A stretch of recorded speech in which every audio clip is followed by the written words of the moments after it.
Hey, Tammy.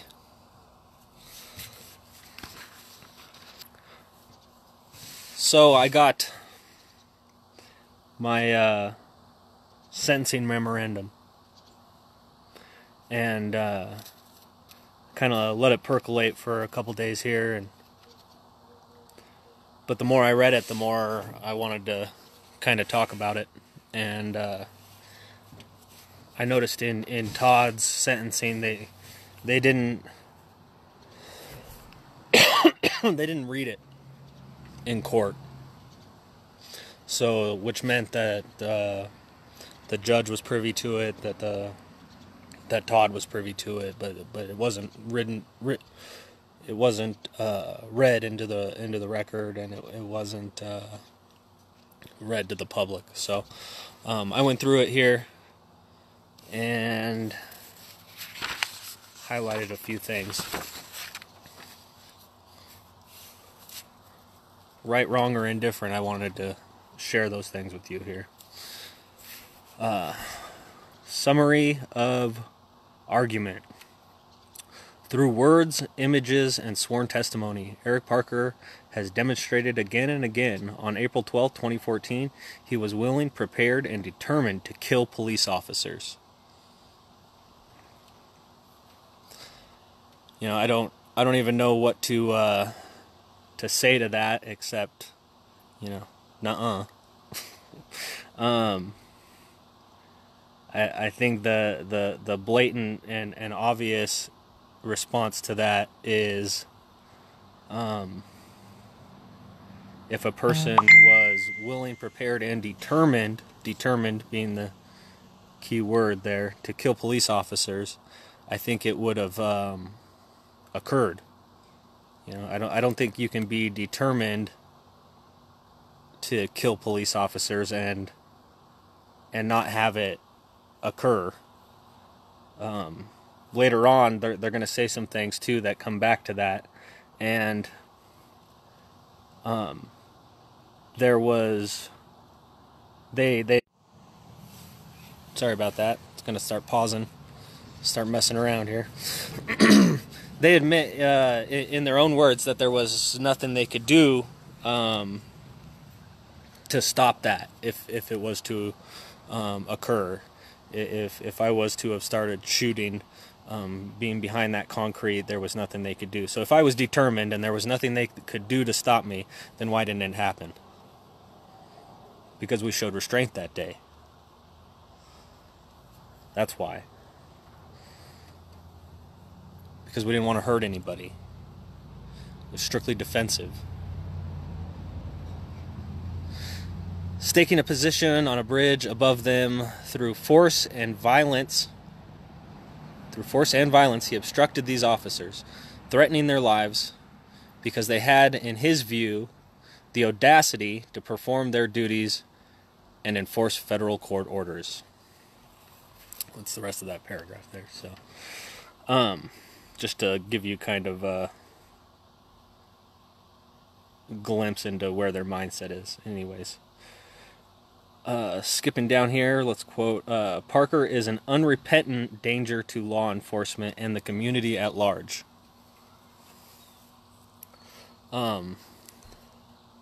Obviously I don't agree with that, you know, but I guess we're not into the facts yet, right? There's a portion of this that says facts, and then in that we can question whether something's factual or not. This is merely their argument, so I'll give it to them. It's just their opinion.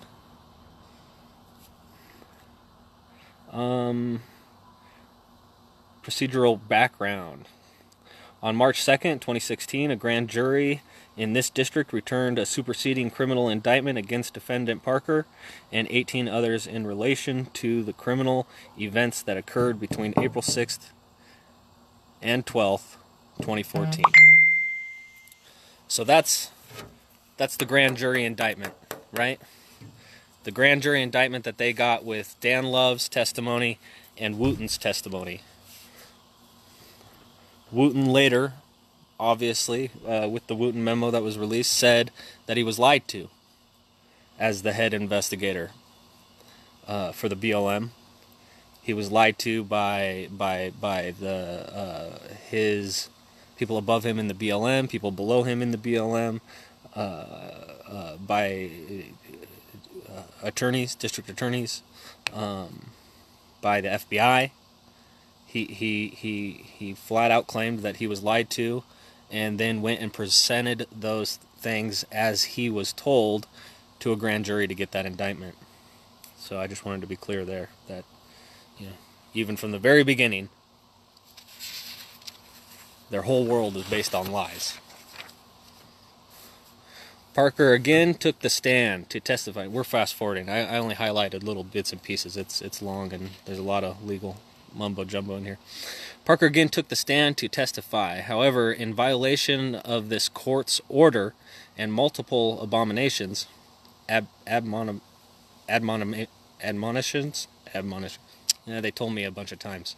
He continuously raised topics before the jury for the express purpose of nullification until his testimony was stricken and he was removed from the stand. So let's talk about that. What happened there, right?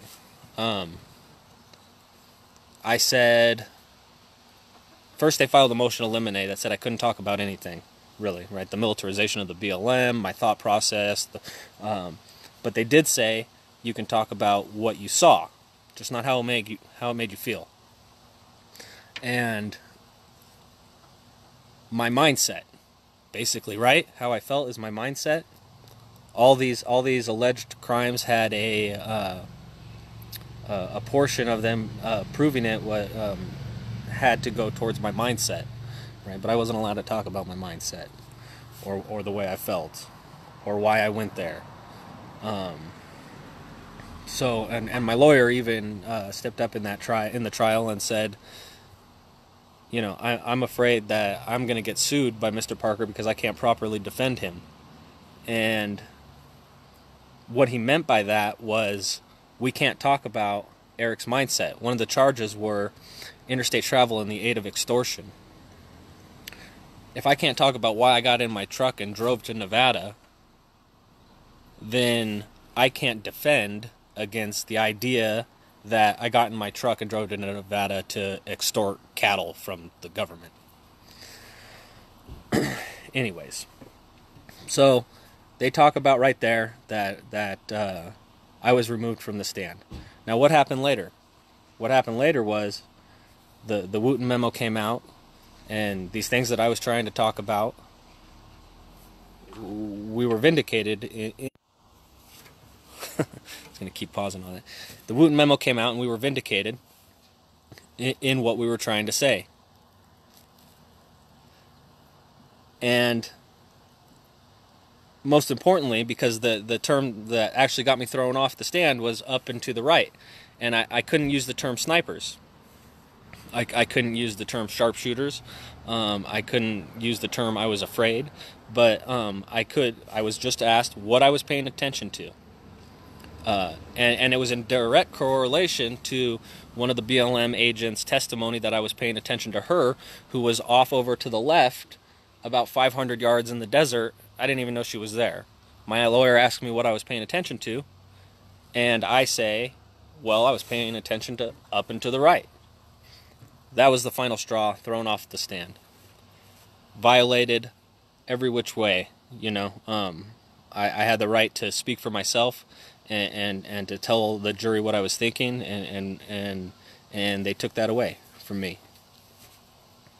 And I was later proven correct.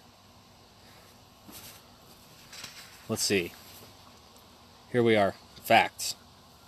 I got that part highlighted, that word facts, because it's asinine to me that they consider a lot of this facts.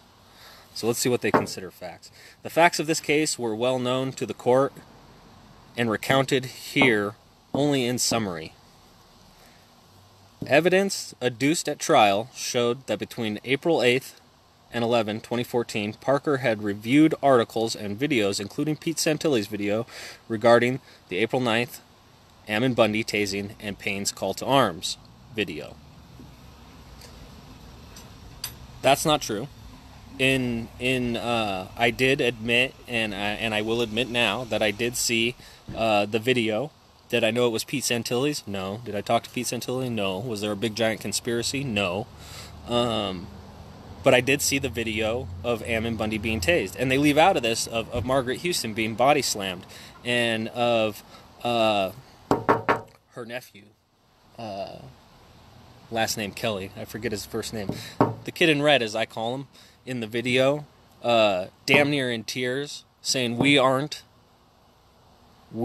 not the ones who are, I get mad just thinking about it. He was asking for help. He was asking for help, and he said, we don't have guns, and we're under attack, and I grew up on this road, and they just body slammed my aunt, and and that's what I saw. It doesn't say anything about that, though. It doesn't say anything about her being body slammed. It doesn't say anything. It just says Ammon Bundy tasing and Payne's call to arms. I never saw Payne's call to arms. I didn't know who Ryan Payne was. And they never proved that in trial. They alleged it in trial. It's not a fact.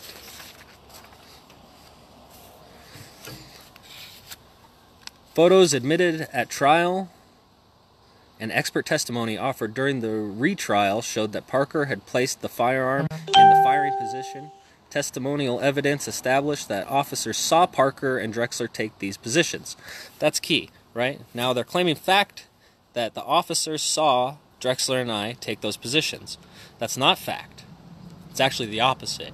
No officer, not once, in 2 federal trials, said they saw us take a prone position with our weapons proned out. They never said that because they couldn't, because they didn't.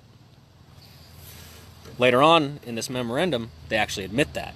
So they can't even help in 16 pages but to contradict themselves. Anyways, evidence established the officers saw Parker and Drexler taking these positions and understood from their training and experience that the defendants presented an imminent threat owing to their superior firing position and their apparent intention to assault the officers. Yeah, well, that all sounds good, but they didn't see anything. In the audio during the trial, the first one, they wouldn't play audio in the second one because it didn't go good for them. In the first trial, they said, you hear the audio say, what happened to Black Hat? What happened to the long guns on the rifle? What happened to the long guns on the bridge? That proceeds for a little while, and it's quiet, and then somebody else comes back and says, we can't see them. They're not there. So as far as they were concerned, at the time, they thought we were gone.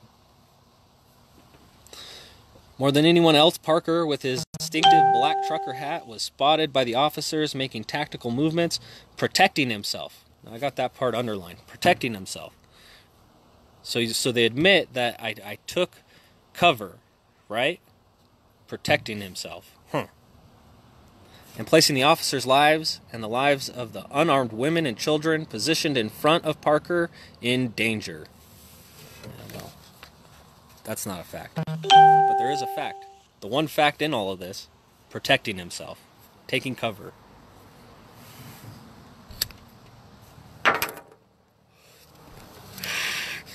Move on here a little bit.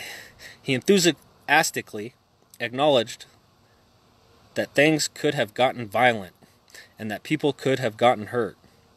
So we're supposedly in the facts section of this, and they say I enthusiastically acknowledge that things could have gotten violent and that people could have gotten hurt. Well, a lot of you people out there know me. And have I ever been enthusiastic about seeing people get hurt? So it's more character assassination. But he encouraged others to go to Texas and do the same thing and show force to the BLM there as well. Let's talk about that. What happened in Texas?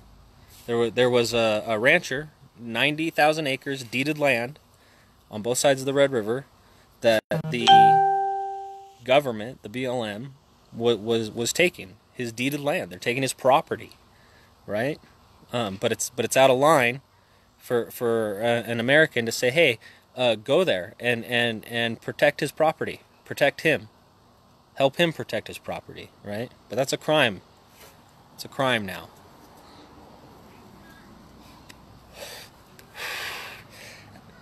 All right. In the months and years after April 12, 2014, to celebrate his conduct that day, contrasting his achievements for the movement with those of Timothy McVeigh, using the image of him prone on the I-15 on T-shirts with the word resist, among many other posts. So we're back to Facebook. They're referring a Facebook post that came up in trial where I was contrasting Timothy McVeigh, and it even says it right here, contrasting his achievements for the movement with those of Timothy McVeigh. Timothy McVeigh, a lot of people have different opinions of Timothy McVeigh. Mine is, blew up a federal building, blew up kids,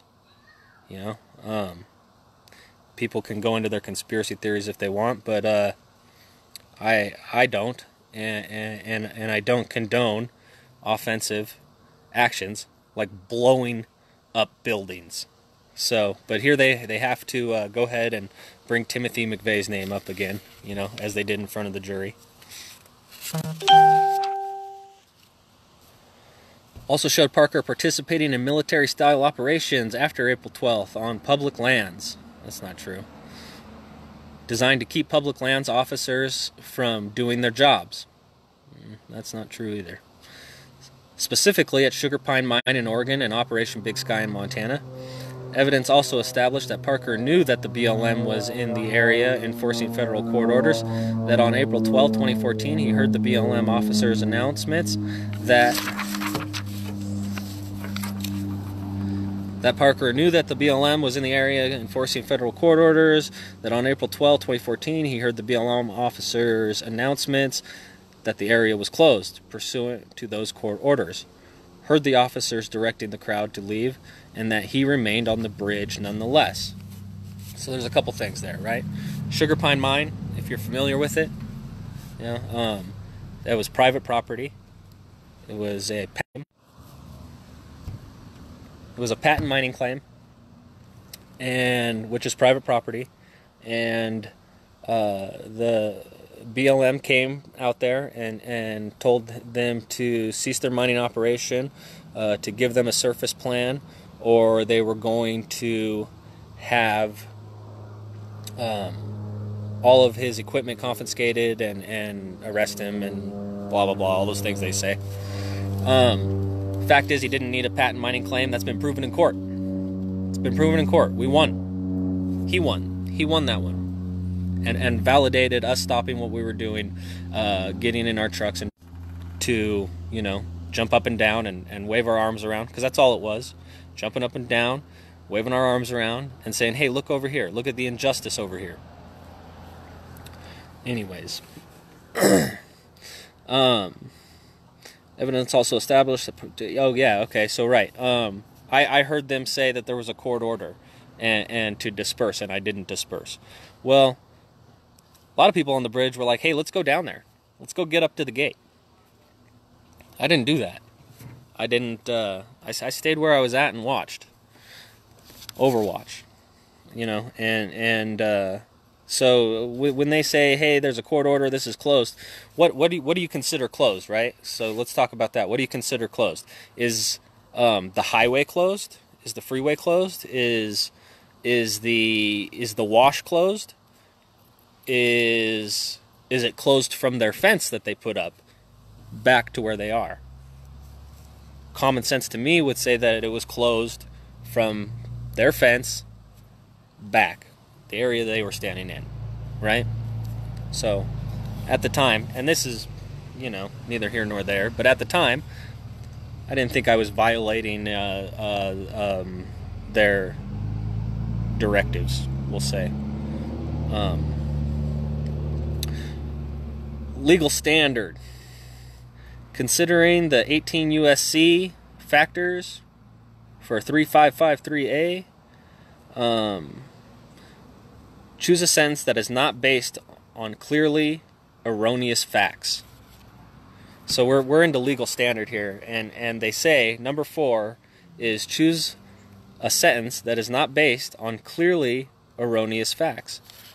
Well, everything I've seen in this whole trial in this past 2 years have all been, from the grand jury indictment to the kangaroo court process to the whole thing is all based on clearly erroneous facts. So how can the sentencing not be, right? So, but that's all right. I you know, well, it was just something I wanted to touch on. Erroneous facts. They're full of them. Argument: the PRS offense level computation is correct. All right. The PSR is further correct that the defendant may be sentenced to up to 5 years of probation pursuant to 18 U.S.C. 3561 C2. So, the way the misdemeanor works. The misdemeanor, you can get a maximum of 5 years of probation, and this is the statute. You can get a maximum of 5 years probation if you didn't do any time. If you did do time, you can only get a maximum of 1 year of probation. So in this, they proceed to go on, and they're trying to claim that time served, credit time served, does not count. They even say it's illegal. Credit time served is illegal. That's because they have to have her uphold the fact that I'm not going to get credit for the 19 months I did, so that they can give me that 5 years. If I get credit for the 19 months that I did, they can only give me 1 year. So here's the government trying to build a case that says we should not give them credit for the 19 months. So, by the way, the maximum for a misdemeanor is 12 months in jail. That's the max. Okay, we did 19. I did 19. Scott and I did 19. You know, that's 7 months more, right? But they're claiming no, none of that should count, so that we can give them 5 years of probation. The PSR recommends a sentence of time served because it finds that and here they go. They're going back and forth again. This is a sentence of 5 years of probation is appropriate. The PSR recommends a sentence of time served because it finds that the guideline range falls in a zone on the sentencing table that does not allow for probation. It's pretty plain to me, and that's what I got when I read it too. The PSR said, hey, guy did 19 months. Shouldn't give him probation. However, the guideline is in no way prohibit the court from imposing a sentence of probation. Quotes some more case law. My lawyer says this case law is nonsense. He's gone through and read it. I have, but he's saying that it's again erroneous. I like that word. We'll keep using that word, huh? Erroneous. Providing for the 3 conditions which preclude a sentence of probation under the guidelines, none of which are present here. Again, they're claiming none of which are present here. They're claiming I didn't do any time.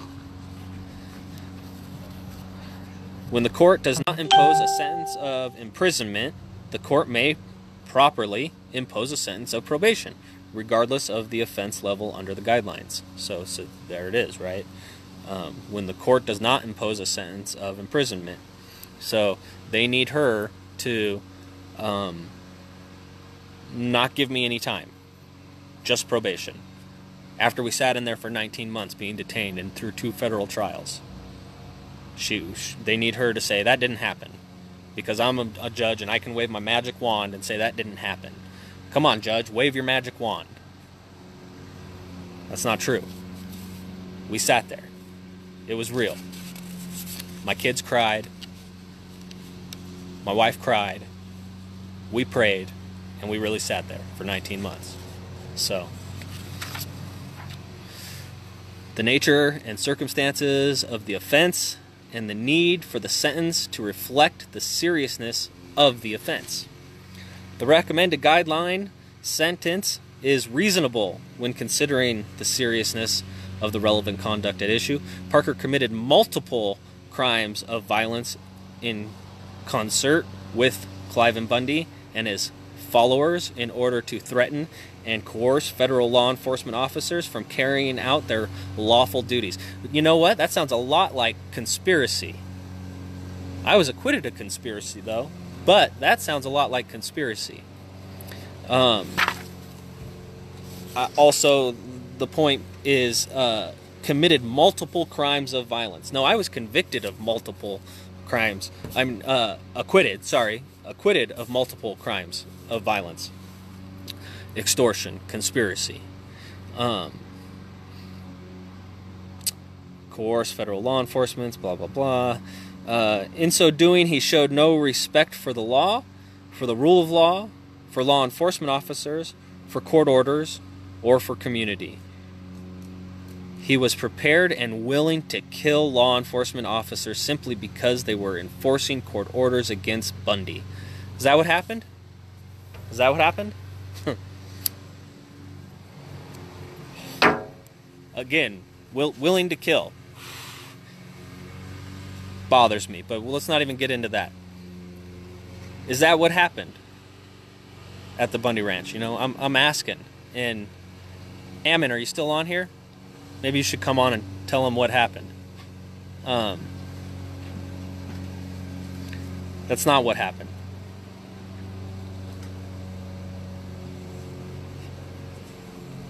Law enforcement officers simply because they were enforcing court orders against Bundy. No. We thought they were leaving. We went over there to watch the cows get released, and they were all pointing guns at people, praying, holding flags in a wash. That's what happened. These officers did nothing more than provide security for civilians tasked with rounding up these cattle. That's not true. That's not true at all either. They took the reasonable measure that law enforcement officers across this country undertake in any operation covering an officer's negating any claim of provocation, or self-defense. Took a lethally advantageous position over the officers in the wash and then threatened them with an assault rifle in his hands. So I thought we were here for obstruction, right? Not threatening, assault, conspiracy, but, you know, whatever. And if that was not enough, Parker continued to threaten law enforcement and glorify his lawlessness up to the time of the superseding indictment in this case. Like Bundy, Parker became a law unto himself, and he was determined to use force and threats to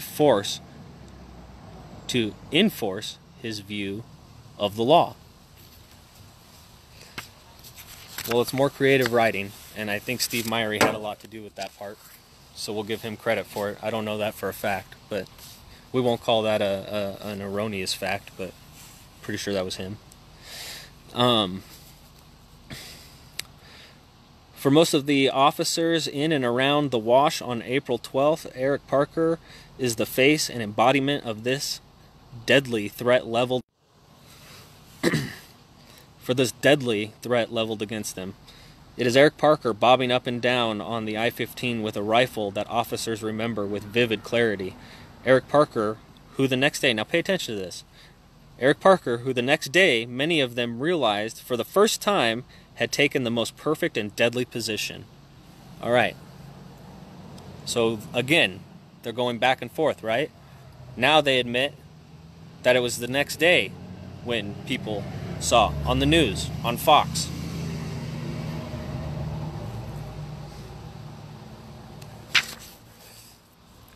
They can't even keep their shit straight in 14 pages because it's all foobar. It's nonsense. It's made up.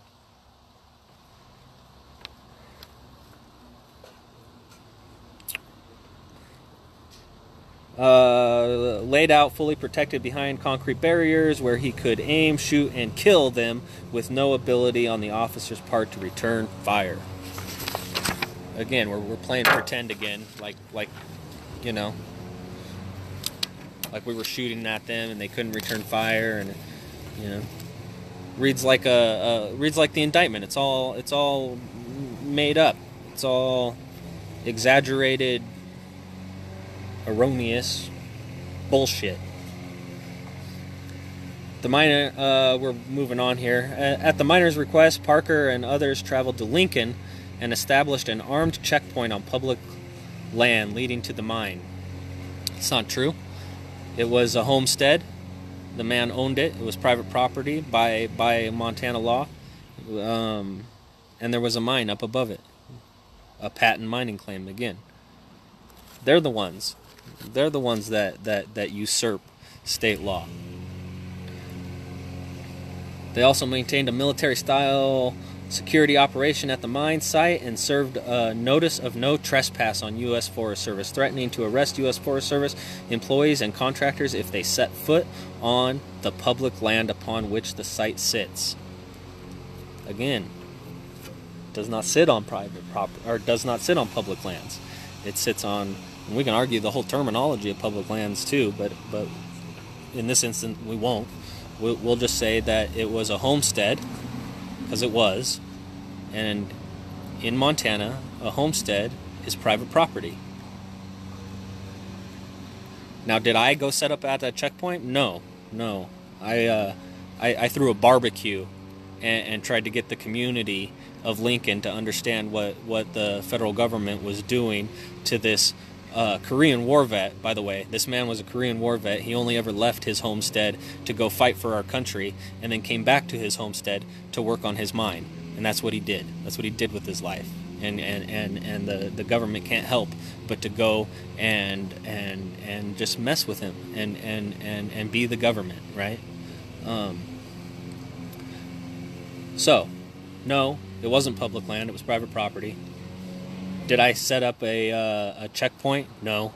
Did I tell somebody to set up a checkpoint? No. Did I threaten the U.S. Forest Service with no trespass? No. But I knew that happened later. And when I looked into it, legally speaking, I'm pretty sure that's what a cease and desist is, you know? I think it was even filed in court, right? So again, utilizing the courts that we don't believe in, allegedly.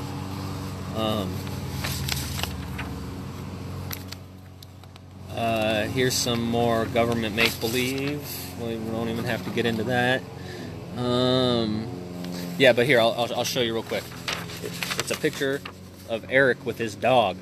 Ooh. There's a patch on his hat. What does it say? Violence may not be the best option, but it is an option. Obviously, Eric wants to kill federal law enforcement officers. And what do they train for? In a Facebook post dated September 24th, 2015, Parker was asked, what if one is/agrees with 3%ers, but works for BLM U.S. Forest Service? Parker responded in part, I reach out to as many of the LE branches that I can, especially in my local area. Shake their hand, look them in the eye, let them know I don't want to kill him, and I don't want him to kill me. Hopefully, it'll never have to get to the point it did in Nevada ever again. Short answer, I wish they would just find another job.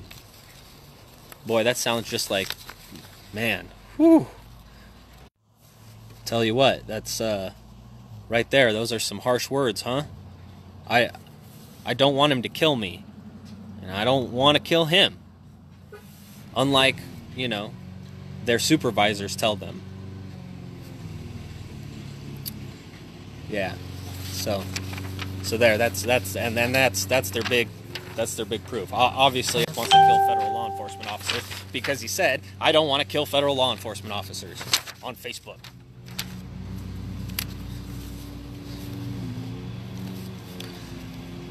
The inaccessible corollary, especially in light of his subsequent statements and actions, is that Parker will do it again, whether by himself and or by inciting and encouraging others to act. His rhetoric and his conduct relating to these charges make clear that he has not changed his mind about the federal government, federal law enforcement authorities, or the law. Let's talk about that. What just happened the other day? There was a congressional oversight committee where our senators and our congressmen are sitting there debating whether they have that authority or not, whether there should even exist the term, let alone guys running around with AR-15s and body armor threatening the civilian population. Just the term federal law enforcement officers, does it even exist? Are we doing the right thing by even letting that happen? And our Congress is over there debating it. But when Eric says it, when Eric stands up and goes, hey, organize to defend, Lord help us all. Lord help us all. Because now we got a domestic terrorist who's obviously going to do it again. You know, so is Mike Lee a domestic terrorist? You know, from Utah, senator from Utah, Mike Lee. If you see this, are you a domestic terrorist? Because you dare question the idea that that they don't have the authority, that they usurped the authority and became federal law enforcement. You dare bring up the idea that they should use local elected law enforcement like USC 1973. USC 73 states that they should all rely heavily, completely on local elected law enforcement. That's what it says. That's what it says. That's what Congress told them. But they don't believe they have to. So, and that's fine. They don't believe they have to. They believe they have that authority. All I'm saying is there's congressional oversight committees occurring right now talking about whether or not they have that. So, but here we go. Whether by himself and or inciting and encouraging others to act, his rhetoric and his conduct relating to these charges make clear that he has not changed his mind about the federal government, federal law enforcement authorities, or the law. As demonstrated above, Parker has essentially declared a personal war against the federal government. A personal war. Eric Parker spends his free time traveling around the country, matching force with the federal government, with 2 guys in an F-150. Come on. Parker has essentially declared a personal war against the federal government. No evidence was adduced during this massive investigation or during the lengthy trials to suggest that Parker has changed his mind about any of his actions on April 12th or about his willingness to repeat them. You know what's never come up in any of this investigation or any of these lengthy trials? That Eric Parker committed a damn crime. That's what never came up. That's what 24 people couldn't agree on.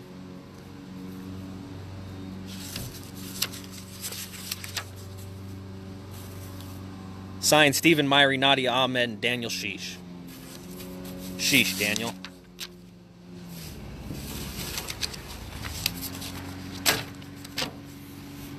I love you all.